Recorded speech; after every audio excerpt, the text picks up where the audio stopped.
बिस्मिल्लाहिर्रहमानिर्रहीम। My dear students, अस्सलाम वालेकुम। अज़ीज़ तलबा, प्रीवियस लेक्चर के अंदर हमने इंट्रोडक्शन टू स्टैटिस्टिक्स के बारे में बात की, जिसमें डिफरेंट कंसेप्ट्स जो स्टैटिस्टिक्स के अंदर यूज़ होते हैं उनकी बात हुई। What is variable data, what are the types of data, what are the types of variable.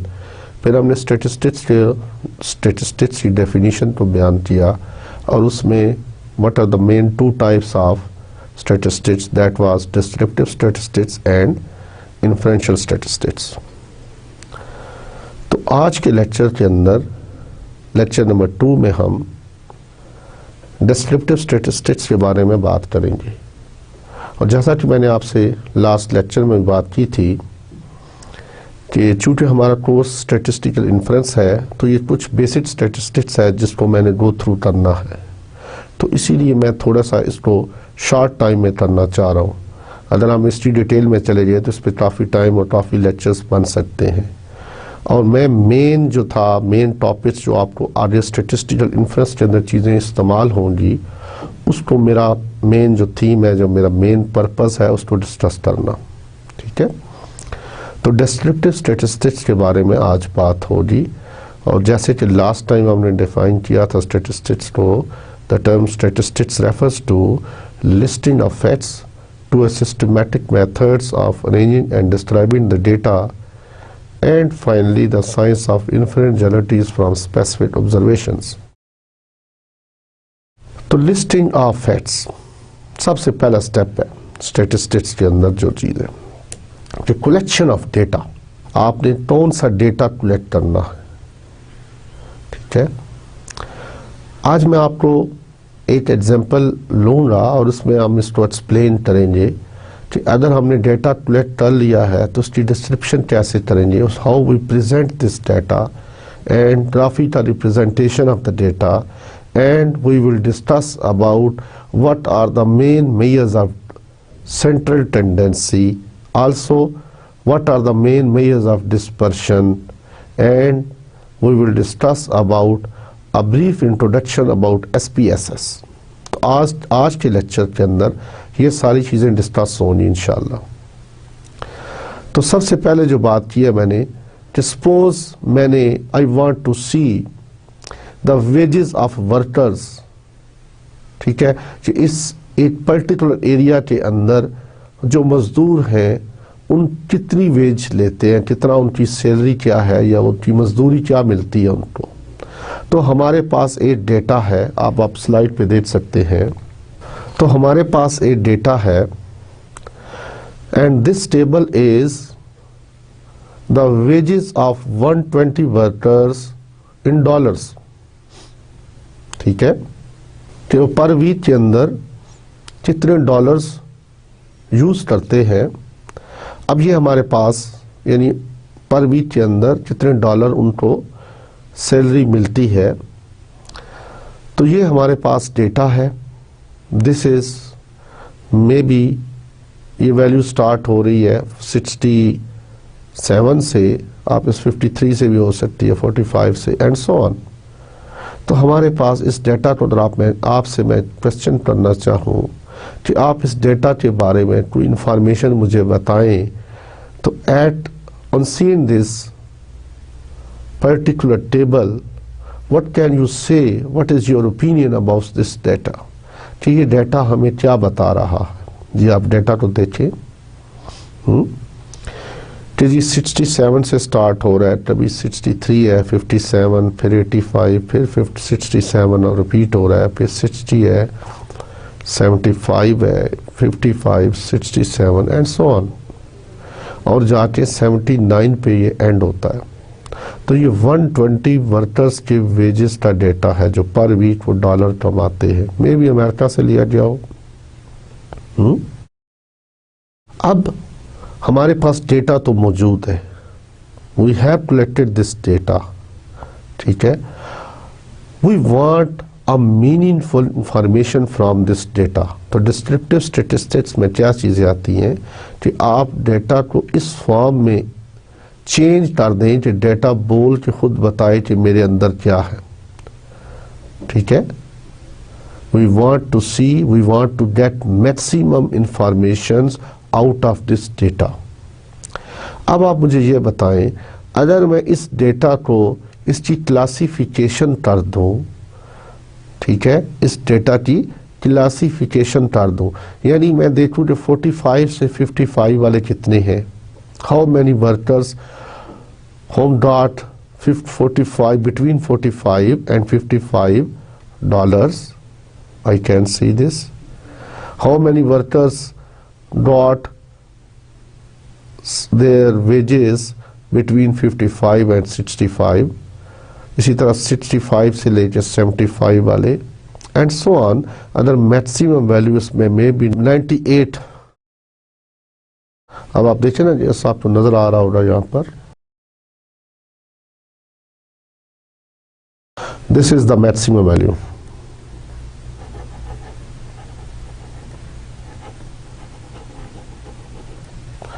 और दिस इज मिनिमम वैल्यू।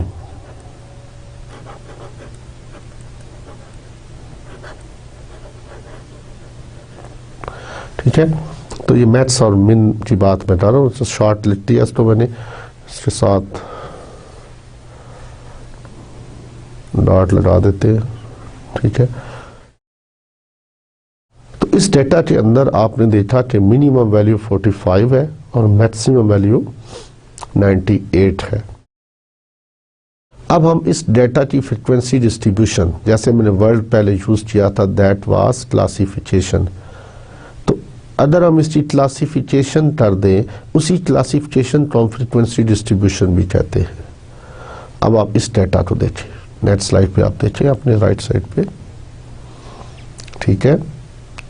तो यहाँ पर उसी डेटा को, ये जो डेटा है इसकी हमने क्लासिफिकेशन कर दी, यानी हमने इसकी फ्रीक्वेंसी डिस्ट्रीब्यूशन बना दी। What is frequency distribution? The process in which we convert the ungrouped data into a grouped data. वो जो डाटा आपको पहले दिखाया गया था, that was ungrouped data, that was ungrouped data. और दिस डेटा, अब उसी डेटा को मैंने इस फॉर्म में लिख दिया। अब इसमें लिख दिया कि 45 से 51 वाले कितने वर्कर्स हैं, दे आर 3। नेक्स्ट 52 से शुरू हो रहा है, 52 से 58 वाले they are 18। And maximum number जो है वो वर्कर्स की which they earn 50 between 59 and 65, 59 और 65 के दरमियान उनकी अर्निंग है डॉलर पर वीक। अब आप देखिए इस डेटा को, उसी डेटा की शेप ये है और एज शेप वो है जो इससे पहले आप देख चुके हैं।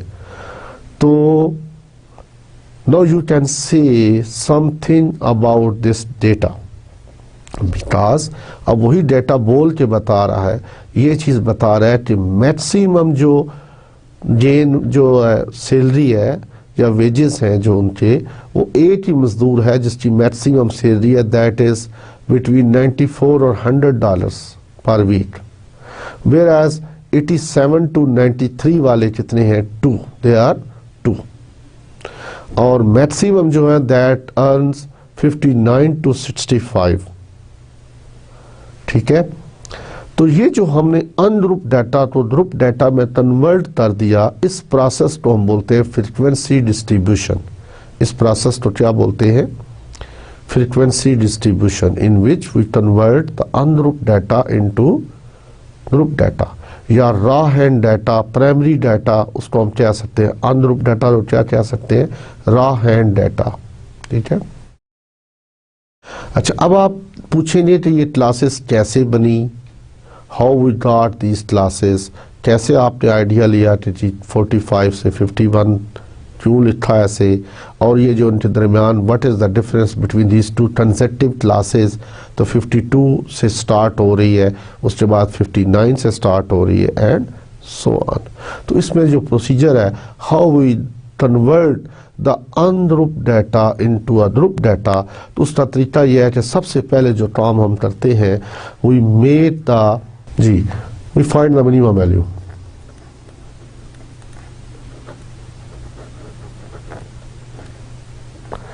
तो मिनिमम वैल्यू दैट इज 45। उसके बाद हमने इसमें से तलाश की maximum value,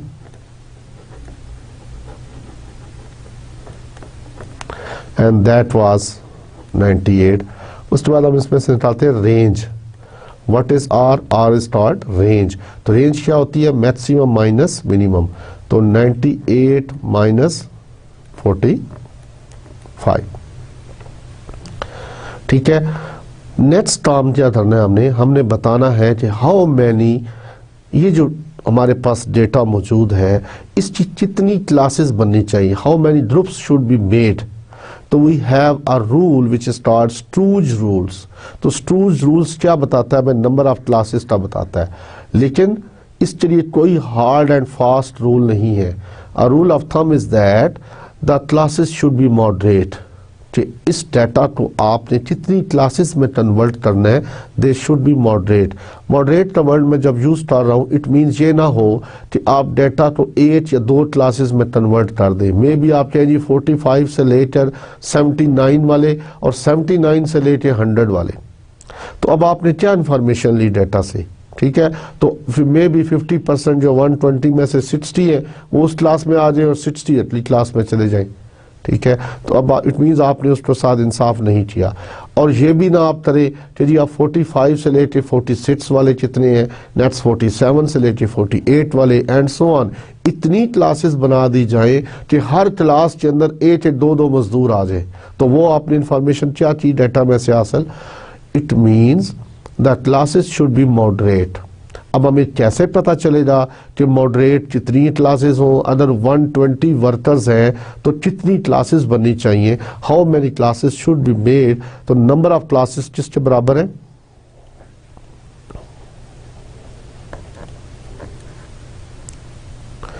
this is equal to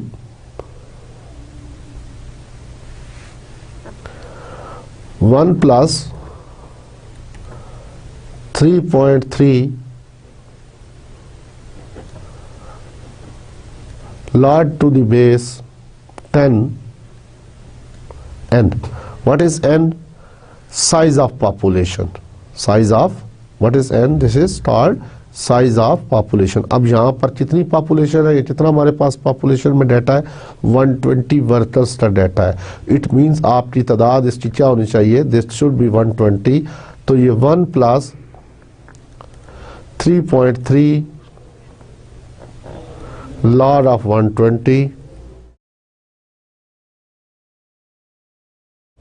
base 10 है। आपको पता है कि बेस जो होती है वो 10 भी होती है और एक होता है log to the base E, nature log उसको हम कहते हैं। तो बेस 10 में आपने कहना है कैलकुलेटर पे डायरेक्ट आप लॉग टू द बेस 10 जो है उसको प्रेस करें और 120 लिखे और आंसर ले, उसके बाद 3.3 से मल्टीप्लाई करें, 1 ऐड करें, तो ये अप्रॉक्सीमेटली 7 पॉइंट समथिंग आएगा, 8 के राउंड अबाउट।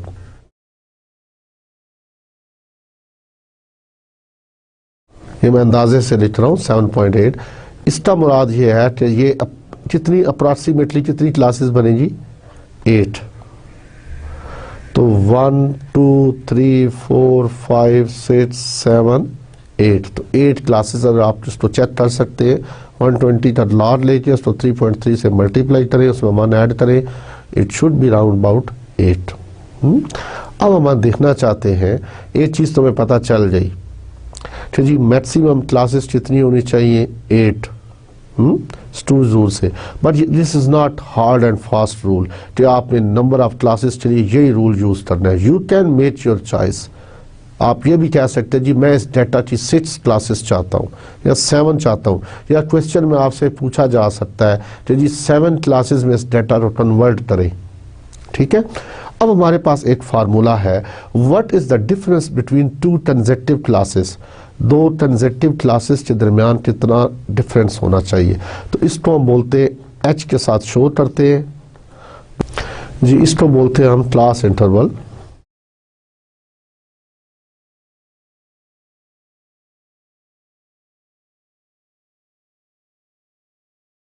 ठीक है, और इसको हम एच के साथ शो करते हैं। What is class interval, two transactive classes का डिफरेंस 52 माइनस 45। ठीक है, यहां पर कितना आएगा, and this is equal to 52 minus 45 तो 7।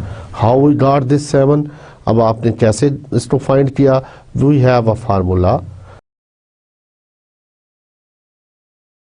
अगर हम इसको k के साथ शो कर दें, नंबर ऑफ क्लासेस तो k के साथ, तो r over k, this is called h। अब आप इसको अल्टरनेटिवली यूज कर सकते हो। अगर आपको h का पता हो, आपको ये बता दिया जाए कि दो क्लासेस के दरमियान इंटरवल इतना होना चाहिए, तो वहाँ से आप नंबर ऑफ क्लासेस भी फाइंड कर सकते हो।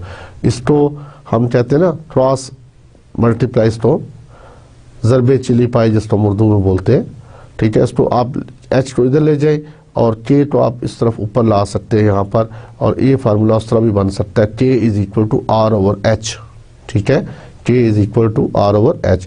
तो रेंज कितनी है जी, 98 माइनस 45 करें तो ये 53 आ रही है, और यहाँ अगर आप देखें 53 डिवाइडेड बाई 8 करें तो ये राउंड अबाउट 6 पॉइंट समथिंग, इसके अप्रॉक्सीमेटली 7 आ जाता है। ये ठीक है, तो यहां से हमें आइडिया हुआ कि इसका इंटरवल का जो डिफरेंस है दैट इज 7। तो अब आपने जब भी फ्रीक्वेंसी डिस्ट्रीब्यूशन बनानी है तो ये टेबल बनाना है। इट मींस आप you have to find this table. जब आप मैं बात टेबल करता हूँ तो टेबल कैसे बनेगा, तो सबसे पहले आपने अनग्रुप डाटा के अंदर मिनिमम वैल्यू को तलाश करना है, उसके बाद आपने मैक्सिमम वैल्यू तलाश करनी है, फिर रेंज निकालनी है। रेंज निकालने के बाद आप स्टूज रूल्स को यूज़ करना चाहते हैं उसको यूज़ करें और देखिए कितनी क्लासेस में डाटा तो कन्वर्ट होना चाहिए। उसके बाद अगर हमें क्लासेस का पता चल गया, now you have to find how many, what is the difference between two transactive classes, पहली और दूसरी क्लास के दरमियान कितना वक्फा होना चाहिए।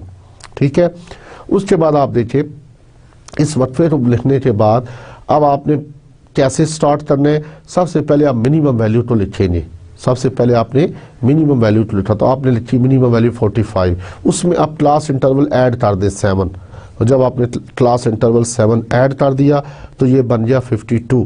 अब आपने ऊपर वाली अपर क्लास, पहली क्लास की अपर क्लास लिखना चाह रहे हैं। You have to write the first upper class of the first class, वो आपके पास तो नहीं है ना अभी, तो आप इसमें क्या करें, 52 ये आ रहा है तो 52 में से एक माइनस करके वहाँ पे जो वैल्यू आती है उसको लिख दे।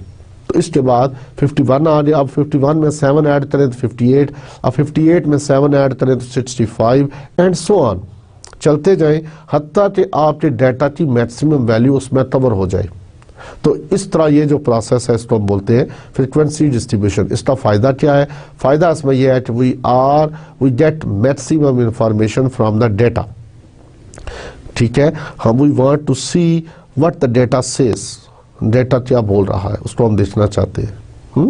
तो आपने उसमें से इंफॉर्मेशन ले ली। अब आप नो यू कैन टेल, अब आपको एक आइडिया हो गया, एक वो डाटा था जिसके बारे में आपको राय देना चाहे तो नहीं दे सकते थे कि वैल्यूज कभी रिपीट हो रही है, कभी मैक्सिमम टू नज़र आ रही है, टू कम नज़र आ रही है, टू ज़्यादा है। लेकिन अब आप बता सकते हैं कि जी मिनिमम जो वेजेस हैं दैट इज़ 3 वर्कर्स ऐसे हैं जिनके वेजेस 45 से 51 वाले हैं, और 8 वर्कर ऐसा है जिसका 94 से 100 तक उसकी वेजेस हैं। तो ये जो सारा प्रोसेस था इसको आपने फ्रीक्वेंसी डिस्ट्रीब्यूशन कहा। तो ये सारा डिस्क्रिप्टिव स्टैटिस्टिक्स में आता है। ये टॉपिक डिस्क्रिप्टिव स्टैटिस्टिक्स में आता है, आपने इसमें से इंफॉर्मेशन ली। अब नेक्स्ट जो स्टेप है वो है graphical representation of the data, graphical representation of data. अच्छा, उसमें आप देखें ये कुछ टर्म्स हैं। Before I go to that particular topic, ये कुछ टर्म्स हैं जो फ्रीक्वेंसी डिस्ट्रीब्यूशन से रिलेटेड है, इनको आप स्लाइड पे देख सकते हैं। ठीक, एक वर्ड यूज किया हुआ क्लास बाउंड्रीज। अब देखिए क्लास बाउंड्रीज कैसे बनती हैं। अगर आप देखें तो पहली क्लास थी जो हमने प्रीवियस स्लाइड में आपको दिखाया, तो 45 से 51 थी, नेक्स्ट था 52 से लेकर 58 थी। ठीक है, एंड सो ऑन। तो क्लास बाउंड्रीज में आप क्या करते हैं, सेकेंड क्लास की जो अपर क्लास लिमिट है उसमें से फर्स्ट क्लास की, सेकेंड क्लास की लोअर क्लास लिमिट जो है उसमें से फर्स्ट क्लास की अपर क्लास लिमिट को माइनस करते हैं, और जो आंसर आए उसको 2 पे डिवाइड कर दे। सपोज 52 माइनस 51, ठीक है, 52 माइनस 51 डिवाइडेड बाई 2, तो 0.5 आ जाएगा आंसर। अब आपने क्या करना है, 0.5 को लेफ्ट साइड पर जो क्लास लिमिट्स हैं उनको बोलते हैं लोअर क्लास लिमिट्स, और जो राइट साइड पर है उनको बोलते हैं अपर क्लास लिमिट्स। तो लोअर क्लास लिमिट्स में से 0.5 को माइनस करते जाए, और इसी तरह अपर क्लास लिमिट्स में 0.5 को ऐड करते जाए, तो ये हमारे पास क्लास बाउंड्रीज बन जाएंगी। ये क्लास बाउंड्रीज आगे जब हम ग्राफिक रिप्रेजेंटेशन में यूज करेंगे इनको, वहां पे आपको पता चलेगा इनकी वैल्यू क्या है। फिलहाल आप इसको एज इट इज ले। उसके बाद एक वर्ड लिखा हुआ रिलेटिव फ्रीक्वेंसी। अगर आपसे क्वेश्चन में आ जाए, क्वेश्चन कैसे बन सकता है कि आपको अनरूप डाटा दिया हुआ होगा और आपसे बोला जाएगा make a frequency distribution of the following data, या आपसे ये बोला जा सकता है make a relative frequency distribution of the following data.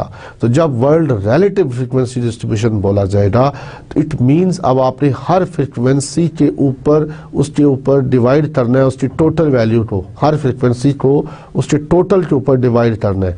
तो अगर आप देखें एफ का टोटल क्या है, summation F, this is called 120 is called summation F.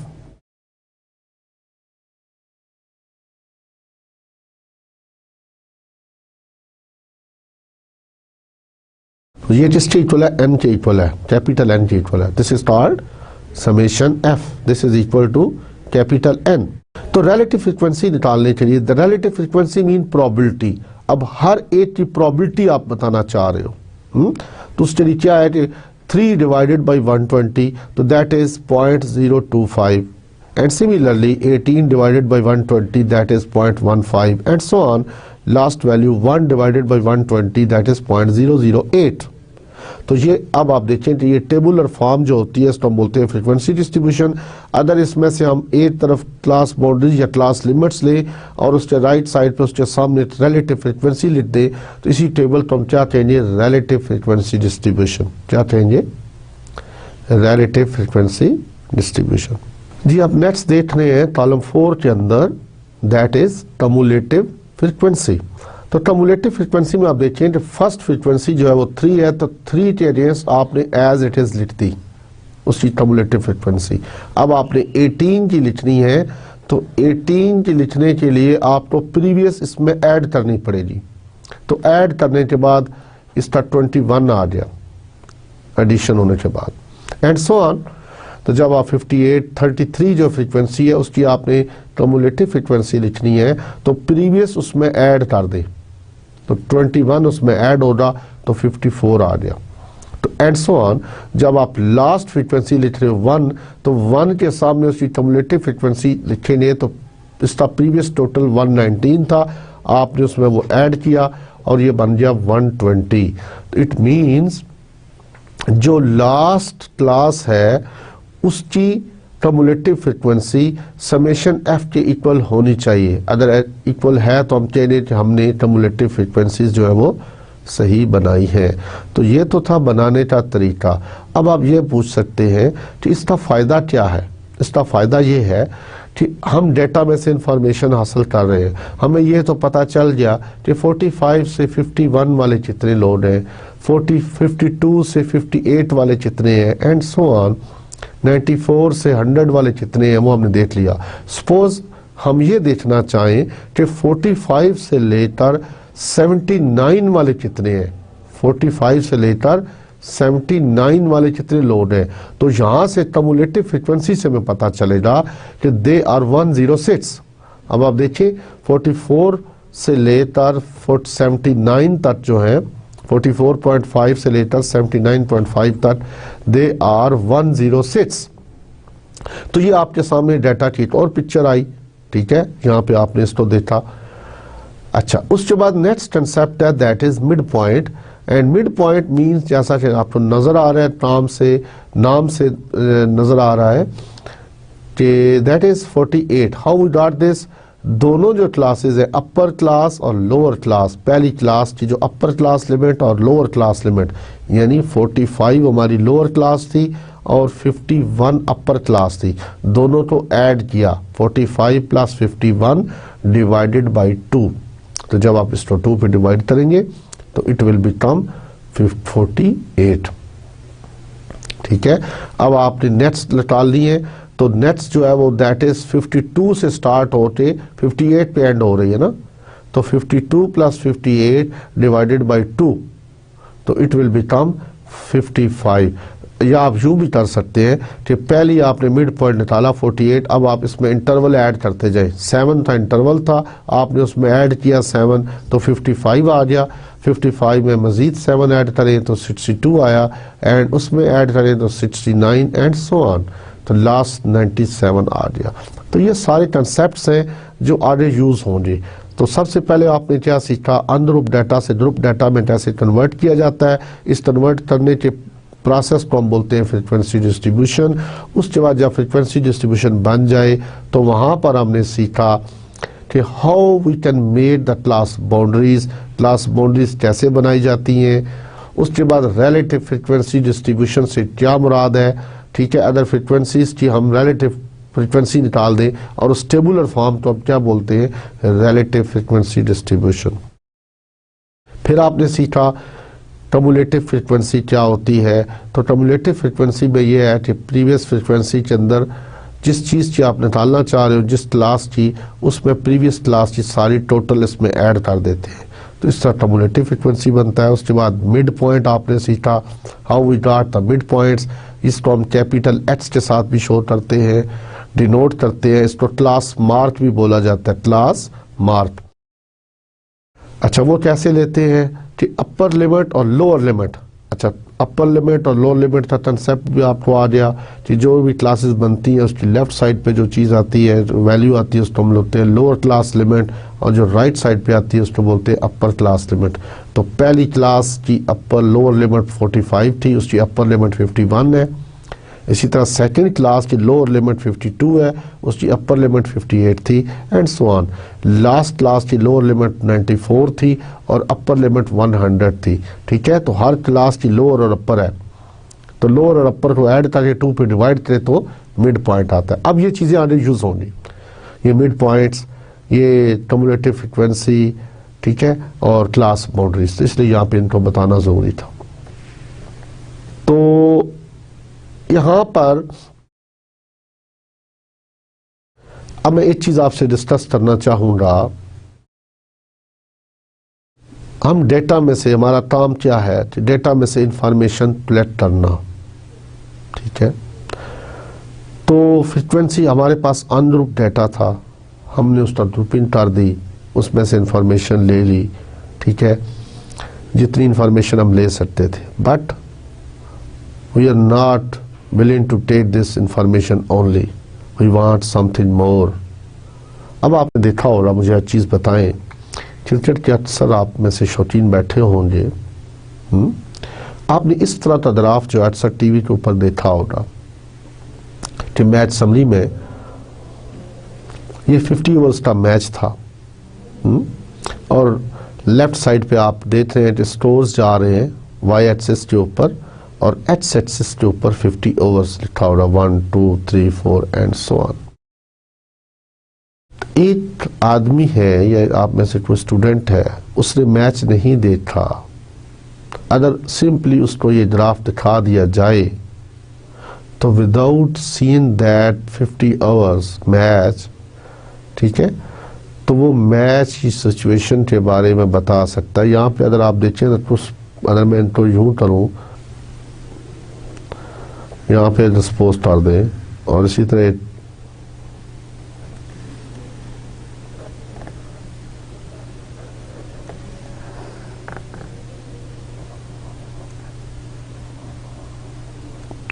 No you can say कि आपको आइडिया हो गया कि थर्ड और फोर्थ ओवर के अंदर पहली विकेट गिरी होगी, उसके बाद चाहिए 20 ओवर्स के बाद फिर एक विकेट गिरी है, फिर उसके बाद कहाँ पे हुआ है नेक्स्ट 35 या 40 ओवर्स से 3 विकेट गिरी है और लास्ट 2-3 ओवर्स में फिर विकेट्स गिरी हैं।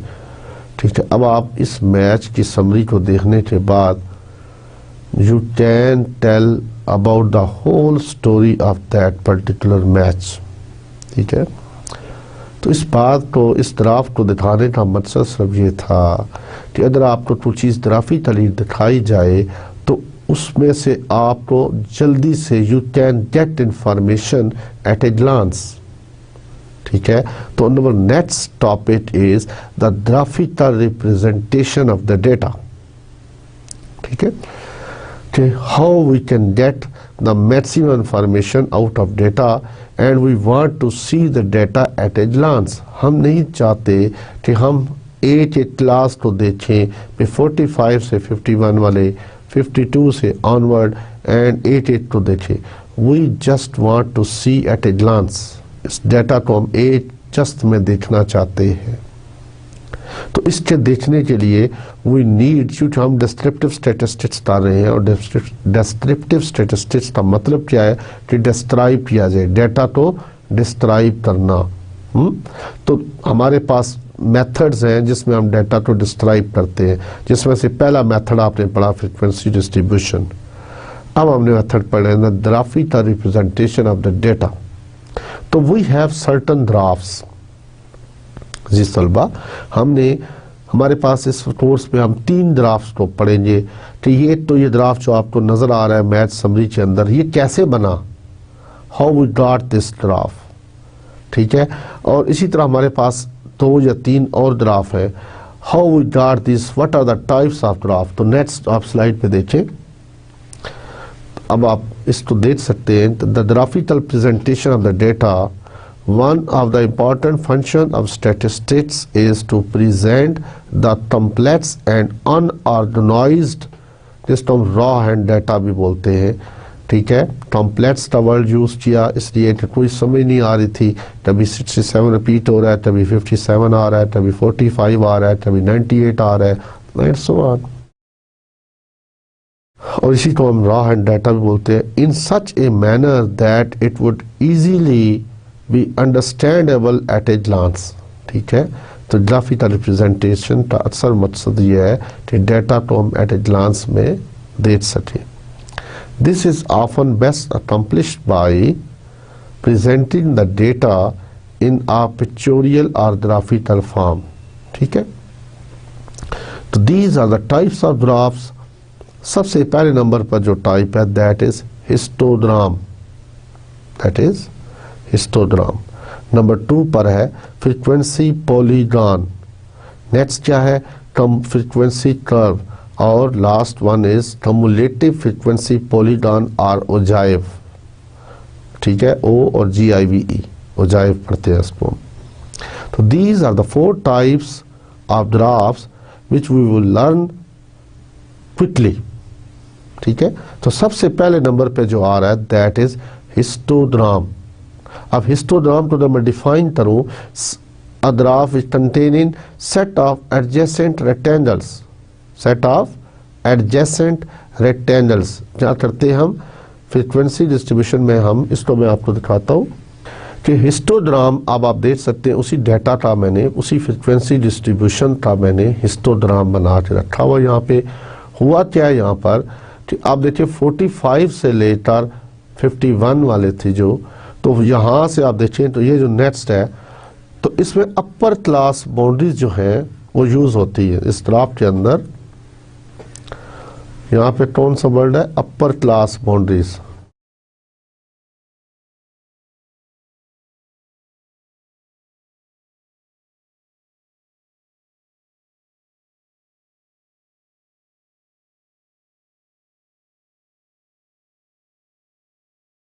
तो अपर क्लास बाउंड्रीज क्या है जी, तो अपर क्लास बाउंड्रीज जो फर्स्ट है दैट इज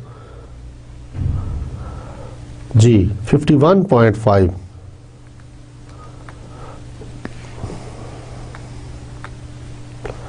इट मीन्स ये जो वैल्यू है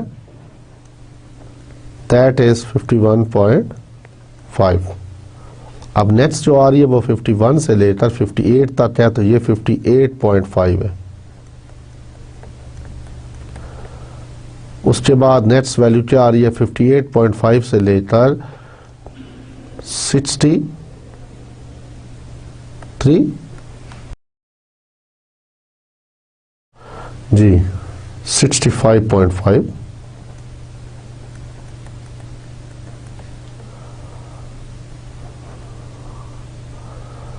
72.5, 79.5, 86.5, 93.5 और 100.5। अब आपने ये लिखा और इस जवाब पर आप 0 भी लिख सकते थे, लेकिन यहाँ पर लोअर जो है ना अपर 44.5 इसको लिखते हैं। तो ये आपने इन ग्राफ को लिया, एक्स एक्सिस के ऊपर आपने अपर क्लास बाउंड्रीज को लिख दिया और वाई एक्सिस के ऊपर आपने फ्रीक्वेंसी लिख दी, दैट वाज एफ। तो अब देखिए कि मैक्सिमम फ्रीक्वेंसी क्या है 33। तो इसको आप एडजस्ट कर सकते हैं अपने ग्राफ्स के ऊपर कि आपके पास जितनी स्पेस है उसके मुताबिक आप एडजस्ट कर सकते हैं। कि आप कह सकते हैं कि 1 स्क्वायर इज इक्वल टू या 1 square is equal to 2 frequency, ठीक है। या आप ये भी ले सकते हैं 2 square is equal to 1 frequency, तो उसको आप एडजस्ट कर सकते हैं। तो 5 मैंने 0 से 5, 5 से 10, 15, 20, 25 एंड 30 तक इसको लिया। इसको 30 से ऊपर इसलिए मैं ला रहा हूँ यहाँ पर, इसको बेसिकली ये होता, ये मैंने किसी पैकेज को यूज़ करते हुए यहाँ पे इसको 35 भी होना चाहिए था, क्योंकि हमारे पास मैक्सिमम फ्रिक्वेंसी 33 है। तो 35 तक ले लिया हमने और एक्स एक्सिस पे हमने क्लास बाउंड्रीज ले ली, वाई एक्सिस पे फ्रीक्वेंसी ले ली। उसके बाद आप देखिए कि पहली जो है 44 से लेकर 51.5 तक फ्रीक्वेंसी क्या है दैट इज 3। तो 3 के ऊपर आपने एक ब्लॉक खड़ा कर देना है और यहाँ ऊपर 3 लेते। उसके बाद नेक्स्ट देते 51 से लेते 58 तक फ्रीक्वेंसी क्या है एंड दैट इज 18। तो 18 को यहाँ लेते। उसके बाद 58 से 68.5 तक दैट इज 33। तो वहाँ पर एक ब्लॉक बना दे। उसके बाद नेक्स्ट क्या है और 29 है, 29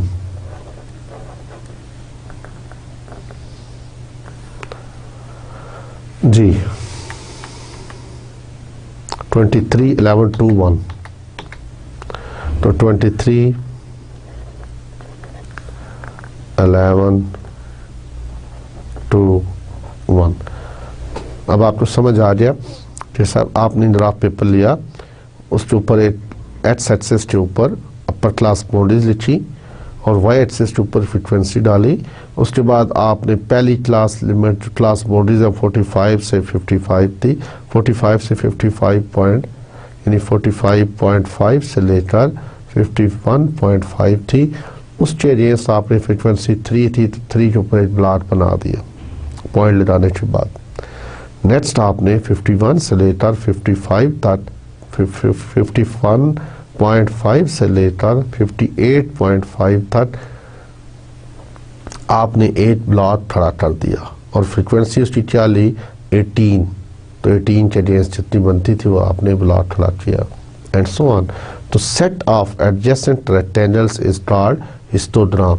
अब आप देखें उसी डाटा में अब आपको ग्राफिकली अगर शो किया जाए तो आपको पता चल जाएगा कि मैक्सिमम जो लोड है वो 58 से 65 वाले हैं और मिनिमम क्या है 93 से 95 है। तो एक पिक्चर डाटा की आपके सामने आ गई। तो ये हमारा पहला ग्राफ था दैट वाज हिस्टोग्राम। नेक्स्ट क्या है उसको हम कहते हैं फ्रीक्वेंसी पॉलीगॉन, फ्रीक्वेंसी पॉलीगॉन। तो frequency polygon, poly means many, gone means corner, so a curve with many corner is called frequency polygon. ठीक है। अब फ्रीक्वेंसी पॉलीगॉन में हम क्या करते हैं, वी मेड, हम एक्स एक्सिस के ऊपर मिड पॉइंट्स को लेते हैं और वाई एक्सिस के ऊपर फ्रीक्वेंसी को लेते हैं। तो आपको याद क्या करना है, जो आपने चीज़ रिटेन करनी है वो ये कि हिस्टोग्राम में एक्स एक्सिस पे क्या लेते हैं, वाई एक्सिस पे क्या लेते हैं। इसी तरह फ्रीक्वेंसी पॉलीगॉन के अंदर जब ग्राफ बनाना हो तो वहाँ पर एक्स एक्सिस पे क्या लेना है और वाई एक्सिस पे क्या लेना है। तो ये ग्राफ आप देखिए, ये मैंने आर के अंदर जाके बनाए हुए, यहाँ पर मैं सिर्फ उसको कॉपी पेस्ट किया था, वहाँ पे मैंने बनाए थे इसको देने के बाद। तो एक्स एक्सिस के ऊपर मिड पॉइंट्स को लिया गया है। ठीक है। अब जब फ्रीक्वेंसी पॉलीगॉन आएगा तो एक्स एक्सिस के ऊपर क्या लेना है, मिड पॉइंट्स। तो ये जो पहला पॉइंट लगाया हुआ है आप ग्राफ के ऊपर देख सकते हो, यहाँ पर ये वाला, ये बेसिकली 48 के ऊपर है, और जो दूसरा है ये वाला, तो ये 55 के ऊपर है, because our next point is 55। उसके बाद जो मिड पॉइंट है 62, उसके बाद नेक्स्ट पॉइंट है, इसमें 7 ऐड करें तो 69 बनता है, उसमें ऐड करें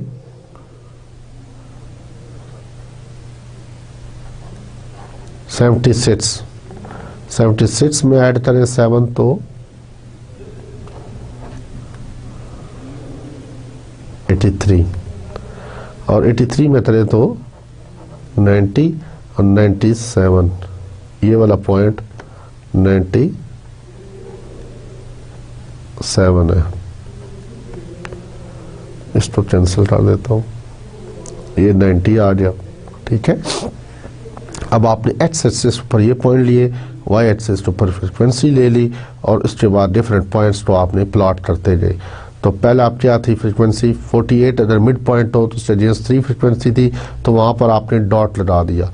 उसके बाद 55 के ऊपर आपने फिर एक डॉट लगा दिया, और फ्रीक्वेंसी क्या थी 18। नेक्स्ट 62 था मिड पॉइंट, उसके ऊपर आपने 33 के ऊपर जाके 8 आपने, ये 33 है यहाँ पर, ये 33 होना चाहिए, तो इसके अगेंस्ट आपने एक पॉइंट लगा दिया, एंड सो ऑन। तो वेरियस पॉइंट्स लगाने के बाद इनको स्केल के साथ मिला दें।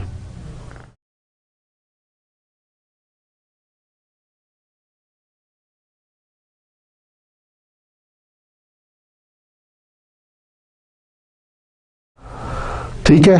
तो ये स्केल से मिलाने के बाद ये हमारे पास क्या बनेगा, फ्रीक्वेंसी पॉलीगॉन, फ्रीक्वेंसी पॉलीगॉन। अगर इन्हीं पॉइंट्स को हम फ्री हैंड ड्रा कर दें, एक कर्व ड्रा कर दें जो मैक्सिमम पॉइंट्स को टच करके गुजर जाए, तो उसको हम कहेंगे फ्रीक्वेंसी कर्व।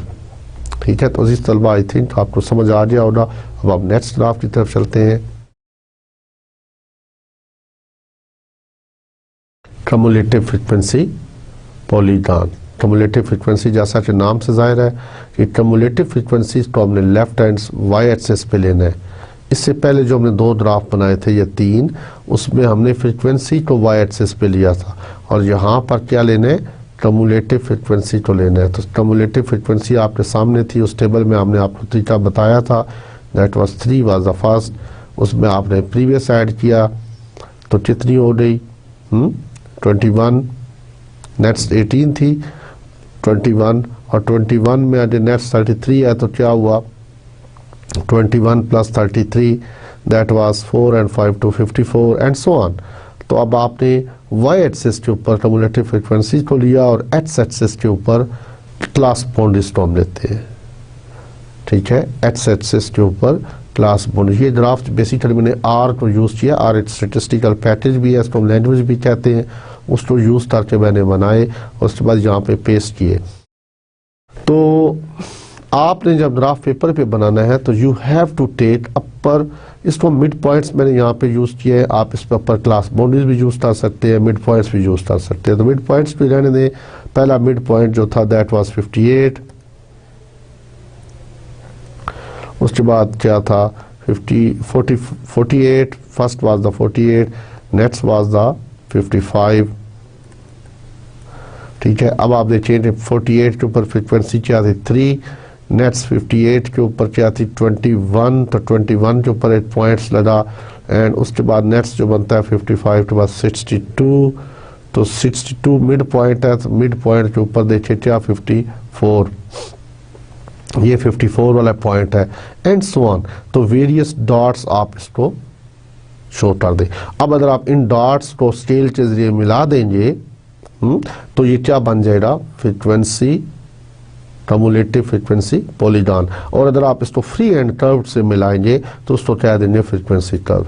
तो अजीज तलबा, ये आई थिंक आपको ग्राफ्स की समझ आ रही होगी। तो that was the graphical representation of the data. अब मैं नेक्स्ट टॉपिक की तरफ बढ़ता हूँ, and which is about measures of central tendency. This is about measures of central tendency. जैसा कि आपसे बात हो रही थी कि हम डेटा में से मैक्सिमम इंफॉर्मेशन हासिल करने की कोशिश करते हैं। We want to get maximum information out of the data. हमने डेटा में से ग्राफिकल रिप्रेजेंटेशन उसकी की, हमने डेटा की फ्रीक्वेंसी डिस्ट्रीब्यूशन बनाई, फिर उसकी ग्राफिकल रिप्रेजेंटेशन की। लेकिन हम चाहते हैं, अगर मैं आपसे यही कहूँ कि मैंने आपको ये ग्राफ दिखा दूं, सपोज ये मैच समरी वाला ग्राफ आपको दिखा दूं, तो एक टीम जो है वो खेल कर चली गई है, अब नई टीम आई है and they want to chase this particular target. Maybe ये 250 स्कोर्स बनाए हैं उन्होंने 50 आवर्स के अंदर, और डिफरेंट आवर्स के सामने ये ग्राफिकल रिप्रेजेंटेशन आपने उसको दिखा दी। तो आप क्या समझते हैं, अगर हम ड्राफ्ट के ऊपर तो ये ड्राफ्ट दिखा देंगे जो टीम चेज करना चाह रही है, जस्ट ड्राफ्ट को देखने के बाद वो ये फैसला कर पाएगी जी? क्या ड्राफ्ट को देखने के बाद वो ये फैसला कर पाएगी कि उनको किस एवरेज से जाना है, कैसे स्कोर बनाने हैं? तो उसको उनसे हम ये कहेंगे कि पहले 2 ओवर मेडन जाने दो, उसके बाद तीसरे में तुमने 17 बनाने हैं, या 4th में तुमने 17 बनाने हैं, 6th में तुमने ये करना है, 4 में ये। वो कहेंगे भाई मुझे एक वैल्यू बताओ कि मुझे एवरेज क्या चाहिए, किस एवरेज से मैं चलूँ, ठीक है। अगर सपोज यहाँ पर 250 स्कोर्स बनाए हैं और टोटल 50 आवर्स का मैच है, तो एवरेज क्या बनी 5। तो अब अगर आपने उसको एक सिंगल वैल्यू बता दी तो उसके लिए आसानी हो गई, उसको पता चल गया कि मुझे 5 की एवरेज चाहिए, इट मींस 5 स्कोर्स पर आवर कम अज कम मुझे चाहिए। तो 250 स्कोर्स में से out of 50 scores 50 overs 250 scores उन्होंने बनाए टीम ने, और टोटल 50 आवर्स थे। इट मीन्स उनको 5 की एवरेज चाहिए। तो 5 की एवरेज, अब आपने इतना डाटा उसको रीड कराने के बजाय उससे सिंगल वैल्यू बता दी, तो ये वो वैल्यू है जिससे जिस सारा डाटा घूमता है। तो that is called measure of central tendency, ठीक है। मेजर्स ऑफ सेंट्रल टेंडेंसी में हम क्या करते हैं, हम डाटा के सेंटर के बारे में मालूम कर लेते हैं कि वो सेंटर वैल्यू जिससे जिस सारा डाटा घूमता हो। तो main measures of central tendency कौन सी हैं? They are mean, median and mode. जहन में रखें कि पूरी स्टेटिस्टिक्स जो है इस मीन के जिर्द घूमती है। ये बड़ी इंपॉर्टेंट चीज़ है मीन, अर्थमेटिक मीन जिसको बोलते हैं। मीन इन शॉर्ट बोल देते हैं mean, the particular word is arithmetic mean.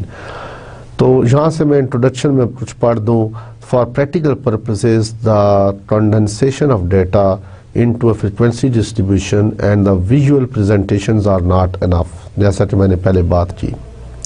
Particularly when 2 or more different data sets are to be compared, जब आपको 2 या 2 से ज़्यादा डेटा सेट्स को कंपेयर करना हो तो you can't compare on by showing the graph के जरिए आप कंपेयर नहीं कर सकते। You can't compare by making frequency distribution. खाली फ्रीक्वेंसी डिस्ट्रीब्यूशन दोनों की बना देने से 2 डाटा सेट आपस में कंपेयर नहीं हो सकते। You have to find some other measures. तो जो अदर मेजर्स हैं that we use is measures of central tendency। वो measures हैं जो डाटा के सेंटर के बारे में हमें बताती हैं, ठीक है। तो डाटा में set can be summarized in a single value, such a value usually somewhere in the center and representing the entire data set is a value at which the data have the tendency to concentrate. ठीक है, the tendency of the observation clusters in the central part of the data is called central tendency, and the methods computing this central value are called measures of central tendency. तो अब आपने इसको पढ़ लिया, वही चीज़ें जो मैंने आज आपको एक्सप्लेन की है उसी को मैंने पढ़ दिया कि डाटा के सेंटर के बारे में हम मालूम करना चाहते हैं और वो मेजर्स जो डाटा के सेंटर के बारे में हमें कुछ बताएं, जाहिर बात है कुछ मेजर्स तो होने चाहिए। तो what are those measures? They are called measures of central tendency, and the main measures of central tendency are arithmetic mean, या जिसको मीन भी कहते हैं, मीडियन एंड मोड। तो यहाँ पर मैं सिर्फ अरिथमेटिक मीन को डिस्कस कर लूँगा और next some measures of dispersion की तरफ बढ़ जाएंगे। क्योंकि मैंने टाइम की शॉर्टेज की बात की है कि ये चीज़ें वो हैं जो आप ऑलरेडी पढ़ चुकी होंगी, ठीक है। तो उन स्टूडेंट्स का टाइम वेस्ट ना हो जो उस पर टाइम लगा रहे हो। हमें मेन जो चीज़ है अरिथमेटिक मीन की आज ज़रूरत पड़ेगी। तो अरिथमेटिक मीन को मैं थोड़ा एक्सप्लेन कर देता हूँ। जैसा कि नाम से ज़ाहिर है मीन, तो आपको पता भी है, सपोज हमारे पास अगर 250 स्टोर्स है और टोटल कितने आवर्स हैं 50, तो हमने 50 पे डिवाइड कर दिया 250 को, तो हमारे पास आंसर क्या आ गया 5। तो दैट इज आवर मीन। तो मीन कैसे मालूम करते हैं? Sum of the observations divided by their number, ठीक है। फॉर सपोज अगर मैं ये कहूँ कि आप 120 वर्कर्स का जो डाटा हमने यूज़ किया है इसका मीन निकालें, तो आप क्या करेंगे? वो तमाम वैल्यूज़ जो 120 वैल्यूज़ उसको ऐड करेंगे और ऐड करने के बाद 120 के ऊपर उसको डिवाइड कर देंगे। तो that is a simple way of finding the mean. दूसरा तरीका हमारे पास ये है कि हमारे पास अगर ग्रुप डाटा मौजूद हो तो वहाँ से हम मीन कैसे फाइंड करते हैं? We have a certain formula, this is called mean. तो इसको हम एक्स बार के साथ शो करते हैं, अरिथमेटिक मीन को एक्स बार, तो summation f x over summation F. तो आप देखिए जब आपको ग्राफ दिया होगा तो वहां पर आपको एक्स यहाँ पे mid point, what is X? This is mid point, ठीक है। तो X are the mid points और एफ क्या है? फ्रीक्वेंसी है। अब आपने कॉलम आपको क्या चाहिए? आपको गिवन है एक्स और एफ, ठीक है। आपको एक कॉलम चाहिए एफ एक्स का। X already know, you know that 48 that was the first, 55 second था और frequency was 3, 18 and so on. तो आपने क्या करना है? 3 multiply with 48 is equal to, देख ले क्या आता है। उसके बाद 18 multiply with 55 and so on. तो ये सारे जो टोटल्स हैं, this plus this plus this, यहाँ पर जो टोटल्स आएंगे इसको हम कहते हैं समेशन एफ एक्स, ठीक है। तो समेशन एफ एक्स आप निकाल सकते हैं, उसको आप देखिए।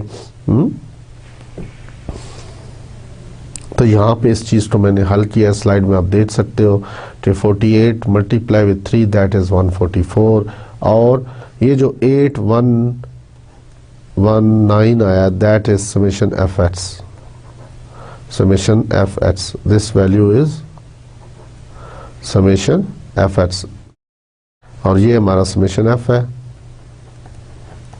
अब आप एक्स बार का फार्मूला लगाएं तो this is equal to summation f x over summation F. तो समेशन एफ एक्स की वैल्यू क्या है? 8119 डिवाइडेड बाई 120।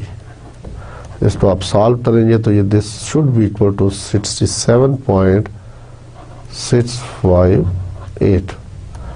तो एक्स बार निकालने का तरीका आपने सीख लिया। अनग्रुप डाटा का मालूम करना चाहते हैं, अनग्रुप डाटा का मालूम करना चाहते हैं तो सिंपल ऑल वैल्यूज़ को ऐड करें और उसके टोटल पे डिवाइड कर दें।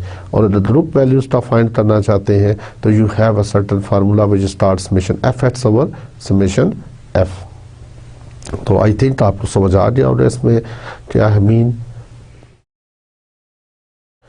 जी। इसी तरह हमारे पास मीडियन है, यहाँ पे मैं उसको डिस्कस नहीं कर रहा, लेकिन उसके लिए फार्मूला है हमारे पास। और median is the most middle value of the data, वो वैल्यू जो डाटा को दो हिस्सों में तकसीम कर देती है, वो भी हमें डाटा के सेंटर के बारे में बताता है। इसी तरह नेट्स मोड है, वो वैल्यू जो डाटा में बार बार रिपीट हो रही हो। अब आप देखिए इस डाटा के अंदर कौन सी वैल्यूज़ रिपीट हो रही है। तो यहाँ पर मोड निकालने के लिए हमारे पास वी हैव सर्टन फार्मूला जिसमें हम मोड फाइंड करते रहते हैं। यहाँ में उसमें डिटेल में नहीं जाता, मैंने इसमें फाइंड कर दिया यहाँ पर, आप इसको देख लें। Next topic is measures of dispersion. What is dispersion? ठीक है जी। और next topic is measures of dispersion. तो मेजर्स ऑफ डिस्पर्शन में अगर मैं आपसे बात करूं कि एक डेटा है जिसमें डिफरेंट वैल्यूज हैं 5 5 5, ठीक है, और एक और डेटा है जिसमें 10 0 0 वैल्यूज हैं, 10 0 0, और पहले वाले में क्या थी 5 5 5। जब आप उसकी एवरेज लेंगे तो 5 + 5 + 5 15 डिवाइडेड बाई 3, तो उसकी एवरेज क्या आती है 5। और अगर आप नेट्स जो डाटा है उसमें जो वैल्यूज है वो दैट इज 15 0 0। तो आप इसका जब आप टोटल लेके एवरेज लेंगे तो इसका एवरेज भी 5 ही आएगा। अगर आप एक और डाटा लें जिसमें 2 3 2 3 2 3 ले लें, उसकी एवरेज लेंगे तो वो भी 5 ही आएगी। तो इट मीन्स क्या हम एवरेज की बुनियाद पर कोई फैसला लेना चाहें तो ले सकते हैं। we need something, some other measures। क्यों? तो अगर हम एवरेज की बुनियाद पर फैसला करने लग पड़े तो एवरेज तो तीनों डाटा की सेम थी, जिसकी वैल्यूज 5 5 5 थी, उसकी एवरेज भी सेम है, उसकी एवरेज ली तो वो भी 5 आई। और जिसके अंदर डाटा में वैल्यूज है 15 0 0, जब इसका आप टोटल करेंगे 0 + 0 + 15 डिवाइडेड बाई 3, ठीक है, तो वो भी 5 आ रहा है। इसी तरह 2 3 2 3 करके अगर आप करते हैं 2 3 और उसके बाद लेते हैं 5 है, 10 ले लेते हैं वैल्यू, उसका एवरेज लेंगे तो वो भी 5 आ रहा है। इससे मुराद ये है कि अगर हमारे पास कुछ डाटा हो और उन डाटा को हम आपस में कंपेयर कर रहे हो तो क्या हम एवरेज की बुनियाद पर कंपेयर करके कह देंगे कि जी सेम है, जैसे कि अफरीदी के स्टोर और इंजमामुल हक के स्टोर, और एक चीज अगर उनकी एवरेज सेम आ जाती हैं लेकिन उधर उनके अंदर कितनी वेरिएशन आ रही है स्टोर से, कभी 0 है और कभी 100 है, इधर 45 55 65 ये आ रहा है। इससे मुराद है कि हमें कुछ और चीज़ चाहिए, वो चीज़ जो हमें ये बताए कि ऑब्जर्वेशंस अपनी एवरेज से कितनी दूर पड़ी हुई हैं, हाउ दे आर डिस्पर्स्ड, फैली हुई हैं अराउंड इट्स एवरेज, ठीक है। उस चीज को देखने के लिए we need measures of dispersion. तो व्हाट इज डिस्पर्शन? अब इसमें पढ़ देता हूँ, इसको एक्सप्लेन करता हूँ साथ। It is quite possible that the 2 और the more than 2 data sets में हैव द सेम एवरेज। जब एवरेज की बात करता हूँ उससे मुराद मीन मीडियन मोड है। बट द इंडिविजुअल ऑब्जर्वेशंस में differ considerably from the average, but the individual observations may differ considerably from the average, ठीक है। Thus, a value of center tendency does not adequately describe the data. We need something other. We therefore need some additional information concerning how the data are dispersed about the average. This is done by measuring the dispersion. This is done by measuring the dispersion, by which we mean the extent to which the observations in the sample are in a population vary about their mean. Dispersion को कैसे define किया? The extent to which the observations in a sample are in the data in the population vary about their mean. A quantity that measures this dispersion is called measures of dispersion. तो अजीज तलबा हमारे पास we have certain measures of dispersion. We can name them range, quartile deviation, mean deviation and standard deviation. तो यहाँ पे मैं ये number 4 पर जो standard deviation है उसको एक्सप्लेन करूँगा थोड़ा सा, इसलिए कि हमारे पास टाइम की शॉर्टेज है, हम इसकी डिटेल में अगर जाना चाहें तो बहुत टाइम लग सकता है इसके ऊपर, कि रेंज फिर क्वार्टाइल डिवीजन उसके सारी डिटेल है, उसमें जाने की ज़रूरत अभी नहीं है। जो हमें चीज़ आगे ज़रूरत पड़ेगी दैट इज़ मेज ऑफ सेंट्रल टेंडेंसी में अगर कुछ चीज़ ज़रूरत पड़ेगी which is mean, arithmetic mean, और मेज ऑफ डिस्पर्शन के हवाले से जब किसी चीज़ की ज़रूरत पड़ेगी दैट इज़ स्टैंडर्ड डेविएशन और वेरिएंस। ठीक है, तो इनका काम क्या है बेसिकली मेजर्स का, ये डाटा की एवरेज से ऑब्जर्वेशंस को डाटा की एवरेज के साथ रिलेट करके चेक करते हैं, how the observations are dispersed around its mean value.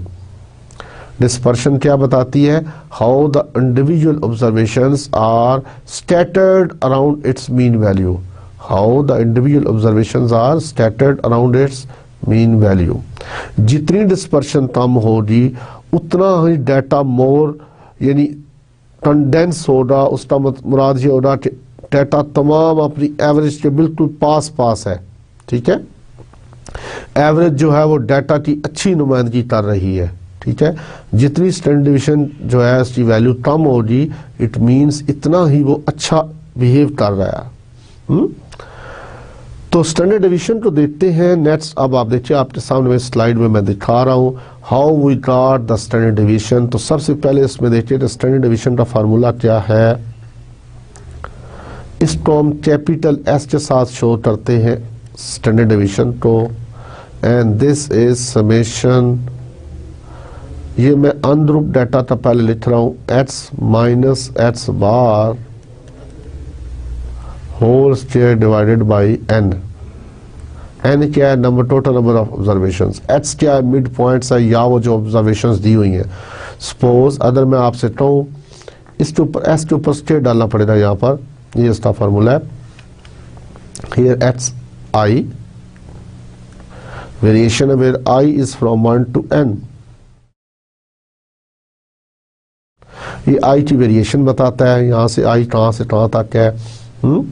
और n क्या है 120। अगर उस डाटा को आप लें तो इट मीन्स कि सबसे पहले आपने मीन ले लिया तो मीन आया 67.65 समथिंग, तो हर वैल्यू को उसके मीन से माइनस करते जाएं और लिखते जाएं स्क्वायर लेकर और उसको ऐड कर लें, तो ये आएगा वेरिएंस। इस एस के ऊपर स्क्वायर डाले तो क्या बनता है, वेरिएंस।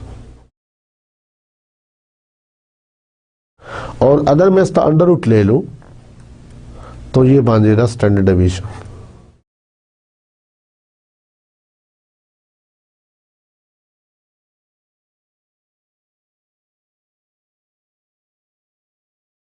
तो this is called standard division, तो मैं शॉर्ट लिख रहा हूँ एस डी के नाम से, S dot D standard division. तो स्टैंडर्ड डिवीजन और वेरिएंस में क्या फ़र्क है, तो स्टैंडर्ड डिवीजन का अगर स्क्वायर ले ले तो वेरिएंस बन जाता है, और वेरिएंस अगर मौजूद हो तो उसका अंडर रूट ले लें आप, स्क्वायर रूट ले लें तो क्या बन जाता है, स्टैंडर्ड डिवीजन। ठीक है, अब इन दोनों का क्या फ़ायदा है जी, फ़ायदा इस तरह है कि जब आप वेरिएंस लेते हो तो यहाँ पर यूनिट्स का स्क्वायर हो रहा है। सपोज अगर आपके डाटा जो है दैट इज़ इन इंचेस, तो यहाँ पर आप देखिए एक्स आई जो इंचेस में मौजूद है, तो यहाँ पर स्क्वायर लेने से इस लेफ्ट हैंड साइड पे देखिए स्क्वायर है, तो जब आप स्क्वायर लेंगे तो आपका जो रिजल्ट आएगा, रिजल्टेंट वैल्यू आएगी that will be in square.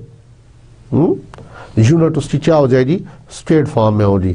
जबकि अगर आप डेटा को कंपेयर करना चाहें तो आपको तो स्क्वायर वाली यूनिट नहीं चाहिए, तो वहाँ पर जब कंपैरिजन करना पड़े तो वहाँ पर हम इसलिए इसके ऊपर स्क्वायर रूट ले लेते हैं। वो यूनिट के ऊपर जब स्क्वायर रूट जाता है तो वो स्क्वायर जो है वो ख़त्म हो जाता है। ठीक है, क्यों कि हर ऑब्जर्वेशन का हमने स्क्वायर लिया था ना, यहाँ पे ये जो 2 है, इसी वजह से हमने इसके ऊपर बाद में अंडर रूट लेकर उसी यूनिट में डाटा को लिया है जिसमें वो ऑलरेडी था। तो यहाँ पर इसलिए वेरिएंस और स्टैंडर्ड डिवीजन में ये फ़र्क है, फार्मूला ऑलमोस्ट सेम है। ठीक है, अब आपने यहाँ पे देखा कि हमें करना क्या है, this is for ungroup data. ये जो फार्मूले मैंने दोनों लिखे हैं, this formulas are for ungroup data.